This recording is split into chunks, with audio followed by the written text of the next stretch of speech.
আমরা ডিউটেনাল পয়েন্টটা খুঁজতে হবে। ডিউটেনাল পয়েন্টটা কি? আমরা এই জিফি স্টারনাম এবং আম্বেলিকাস এই দুইটার মাঝখানে যে প্লেন সেটা হচ্ছে ট্রান্সপাইলোরিক প্লেন। কিন্তু এটা ফিক্সড পয়েন্ট না, কারণ অনেক সময় আম্বেলিকাস ফিক্সড পয়েন্টে থাকে না। তাহলে ট্রান্সপাইলোরিক প্লেনের জন্য আমার ফিক্সড পয়েন্ট হচ্ছে এই যে জুগুলার নচ আর পিউবিক সিম্ফাইসিস, এই দুইটার মাঝখান দিয়ে যেটা সেটাও ট্রান্সপাইলোরিক প্লেন, কারণ এটাই তোমার ফিক্সড। হ্যাঁ, এখন এই ট্রান্সপাইলোরিক প্লেন আর এই যে মিড লাইন যেখানে ক্রস করবে সেটাই হচ্ছে গ্যাস্ট্রিক পয়েন্ট। ঠিক আছে, সেটাই হচ্ছে গ্যাস্ট্রিক পয়েন্ট। তাহলে এখানে চাপ দাও, গ্যাস্ট্রিক পয়েন্টের টেন্ডারনেস আছে কি? Gastric point. আর ডিউটেনাল পয়েন্ট হচ্ছে এই যে মিড পয়েন্ট থেকে 1.5 সেন্টিমিটার ডানে গিয়ে একটু পেশেন্টকে চাপ দাও পেশেন্টকে, তাহলে সেটা হচ্ছে ডিউটেনাল পয়েন্ট। তাহলে ডিউটেনাল পয়েন্টের টেন্ডেন্স দিলে এখানে যখন চাপ দিবা পেশেন্ট উইল ফিল পেন, এবং তোমার ফেস থাকবে কার দিকে? পেশেন্টের ফেসের দিকে। আর গ্যাস্ট্রিক পয়েন্ট হচ্ছে ট্রান্সপাইলোরিক প্লেন এবং মিড লাইনের একদম কাট যেটা মিটিং পয়েন্ট, ওইটাই হচ্ছে গ্যাস্ট্রিক পয়েন্ট। ঠিক আছে, শেষ। এবার আসো, এটা তার মানে এগুলি পজিটিভ থাকবে কখন? একিউট এক্সাজারবেশন অফ ডিউটেনাল আলসার বা acute exacerbation of gastric ulcer. এবার আসো একিউট কোলিসিস্টাইটিসের জন্য আমরা কি বলছি? Murphy sign.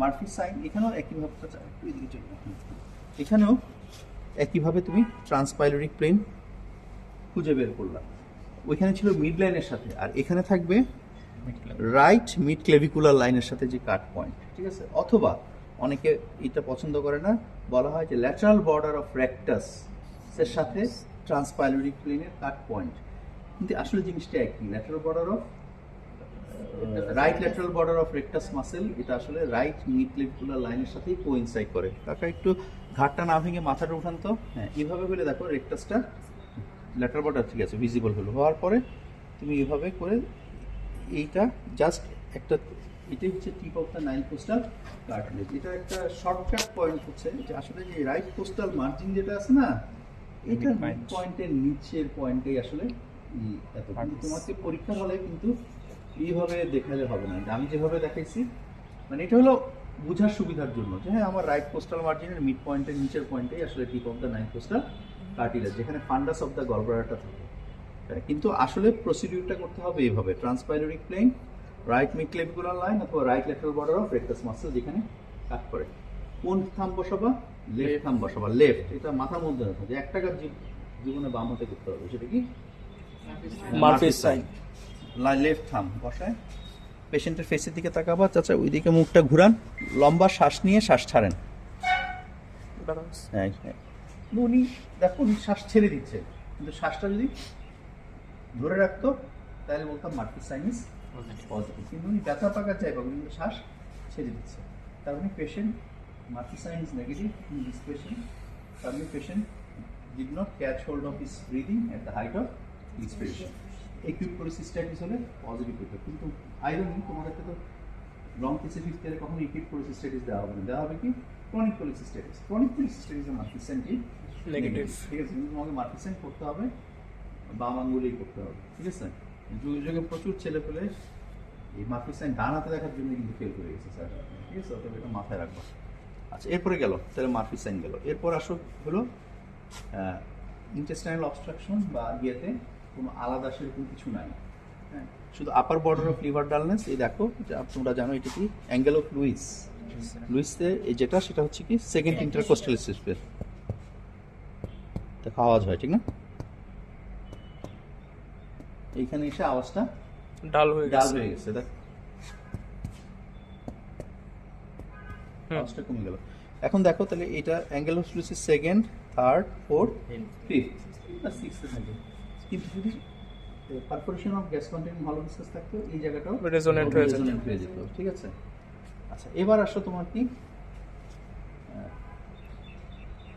অ্যাকিউট অ্যাপেন্ডিসাইটিসের যে টেস্টগুলি। তাহলে ফার্স্ট হচ্ছে কি, এটা হয়তো তোমাকে এমনি দেখাইতে বলতে পারে, তোমার হয়তো লং কিছু অন্য কিছু বলবো, হয়তো স্যারের মনে হলো যে মার্ফিস ম্যাকবার্নিস পয়েন্টের দেখা হবে, তাহলে এগুলি জানতে হবে। তাহলে এটা কি আম্বিলিকাস, এখানে একটা হাত রাখো, আর এটা হচ্ছে এভাবে সরাসরি হাত দিবা না, এটাকে আস্তে আস্তে আস্তে আস্তে করে ট্রেস করে তারপরে হাত দিবা ইন্ট্রাসুপারিয়র কাছে। সবসময় মনে রাখবা যে ইন্ট্রাসুপারিয়র স্পাইনে হাত করে হাত দিয়ে দিবা না। হ্যাঁ, একটু এইভাবে দিই। তাহলে এই দুইটা লাইনকে যোগ করো, এটা কি হলো? স্পাইনো আম্বিলিকাল লাইন। এটার ল্যাটারাল 2/3 সরি মিডিয়াল 2/3 আর ল্যাটারাল 1/3 জাংশন। এখানে কেউ কোনো শ্বাস প্রশ্বাস নেন এরকম হয়। আমি এরকমও ছেলে পেলে দেখছি পরীক্ষায়, এটাকে মার্ফি সাইনের মতো চাচা আঙ্গুল ওই দিকে তাকান, জোরে শ্বাস নেন, কিন্তু এটা তো এটা না, এটা তো জাস্ট টেন্ডারনেস আছে কিনা এটা দিয়ে পেছনে দেখবা যে টেন্ডারনেস আছে কিনা।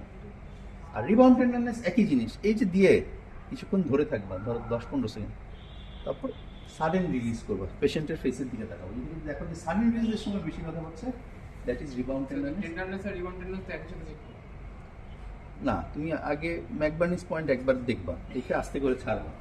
রিবাউন্ড টেন্ডারনেসের জন্য ধরে কিছুক্ষণ ধরে থাকবা, ধরে হঠাৎ করে রিলিজ করবা, ঠিক আছে?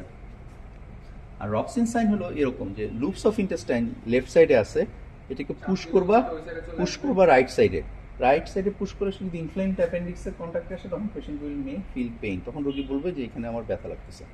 তাহলে এই তিনটা গেল অ্যাকিউট অ্যাপেন্ডিসাইটিস। এখন হলো অ্যাপেন্ডিক্সের পজিশন বোঝানোর জন্য সোয়াস টেস্ট না অপারেটর টেস্ট। আমি সোয়াস মেজর মাসেলের chief extensor of hip joint. তাহলে তুমি এখন পেশেন্টকে একটু কাকা একটু কাত হইতে পারবেন এদিকে একটু, হ্যাঁ কাকা জি, হ্যাঁ ঠিক আছে, হ্যাঁ আর একটু কাত মরিবান পেশেন্ট। হিপ জয়েন্ট এক্সটেনশনের সময় নি জয়েন্ট এক্সটেন্ড করে জাস্ট এভাবে আস্তে করে পিছনের দিকে নিয়ে আসবা, লেফট ল্যাটারালে যাবে। আমি ওনাকে আর কষ্ট দিচ্ছি না, আরও কাত হবে, হ্যাঁ। তাহলে এইভাবে যখন পিছনের দিকে আনবে, তখন জিজ্ঞেস করবো চাচাজি ব্যথা পাচ্ছেন? উনি বললো হ্যাঁ ব্যথা পাচ্ছেন। উনি হয়তো নি জয়েন্টে ব্যথা হবে, হিপ জয়েন্টে ব্যথা হবে, ওইটা বললে হবে না, কোথায় ব্যথা পাচ্ছেন। যদি উনি বলে রাইট ইলিয়াক পাশে ব্যথা পাচ্ছে, তার মানে কি তুমি সোয়াস মেজর মাসেলসটা থেকে কন্ট্রাক্ট করা ইনফ্লেমড অ্যাপেন্ডিক্সটা সোয়াসের কন্ট্যাক্টে আসবে, তার মানে এটা হলো তোমার ভ্যারাইটি, কি বললাম, রেট্রোসিকাল ভ্যারাইটি। আর যদি পেলভিক ভ্যারাইটি হয়, তাহলে অবটুরেটর মাসেলকে তোমার করতে হবে। অবটুরেটর কী করে? হিপ জয়েন্টের ইন্টারনাল রোটেশন করে। হিপ জয়েন্টের ইন্টারনাল রোটেশন করতে গেলে সহজ কথা হচ্ছে লেগটাকে তুমি এক্সটার্নাল রোটেট করবা। দেখো এটা যদি লেগকে এক্সটার্নাল রোটেট করলে হিপের কিন্তু ইন্টারনাল হলো ব্যথা কোথায়। তুমি যদি বলে যে আমার এখানে ব্যথা, তার মানে কি তোমার অবটুরেটর টেস্ট ইজ পজিটিভ, তার মানে তোমার এটা হচ্ছে পেলভিক ভ্যারাইটি।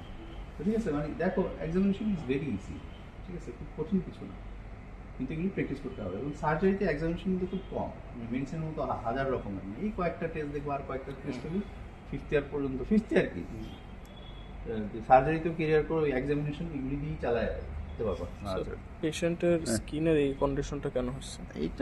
এইটা কন্ডিশন হচ্ছে, আমি বলি এটা কিন্তু ডিহাইড্রেশন না, এটা একটা বয়সের কারণে স্কিনের ইলাস্টিসিটি, কোলাজেন ফাইবারস এগুলি কমে আসে, তখন ইলাস্টিসিটি লস্ট হয়। ওনার কিন্তু এখানে একটা লাম্প আছে, এখানে একটা লাম্প আছে, আর এখানে যে পেরিস্টালসিস, মানে হ্যাঁ এখানে বোঝা যায় ভিজিবল পেরিস্টালসিস, এটা হয়তো এপিগ্যাস্ট্রিক লাম্প, তো এটা হয়তো স্টোমাকের কোনো গ্রোথ এর জন্য। স্যার এখানে ডিরেকশনটা আমি বুঝতে পারতেছি না, এটা যে রাইট টু লেফট এটা আমি বুঝতে পারতেছি না। না, রাইট টু লেফট তুমি স্টোমাকের লাম্প হলে তো রাইট টু লেফট হবে না, স্যার লেফট টু রাইট, হ্যাঁ লেফট টু রাইট হবে। আর এটা যে ভিজিবল পেরিস্টালসিস, এটা ঠিক ভিজিবল পেরিস্টালসিস না, এটা তোমার মনে হচ্ছে যে মানে ইন্সপিরেশনের সাথে মুভ করতেছে, আর এখানে একটা ট্রান্সমিটেড পালসেশন পাও। এই দেখো যে তোমাদেরকে পড়াইছি না, ট্রান্সমিটেড পালসেশন দেখো এখানে, এটা ইটসেলফ লাম্প না, মোর লিন এন্ড থিন পারসন, তো এটা তোমার এটা ওই ট্রান্সমিটের কারণে এখানে আছে সেন্ট্রাল টেন্ডন হার্টের, এই যে এখানে দেখো, এইখানে দেখো সুন্দর পালসেশন পাওয়া যায়, এটা আসলে হার্টবিটের ওইটাই এখানে ট্রান্সমিটেড হচ্ছে। এখানে আরো সুন্দর বোঝা যায়, এখানে দেখো, এখানে হাত দাও,